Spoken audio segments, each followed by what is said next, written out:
बारिश के बाद तवी नदी में उफान आ गया और नदी किनारे बसे कई इलाके बाढ़ की चपेट में आ गए हैं। तवी नदी के तेज कटान की वजह से 10 घर पानी में समा चुके हैं। लोग अपने घरों से जरूरी सामान निकालकर सुरक्षित जगह की ओर जा रहे हैं।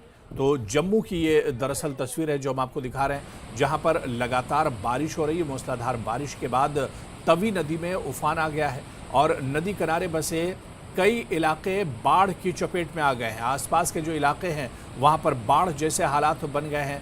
तवी नदी के तेज कटान की वजह से 10 घर पानी में समा चुके हैं। लोग अपने घरों से ज़रूरी सामान लेकर सुरक्षित जगहों की ओर अब लोग जा रहे हैं।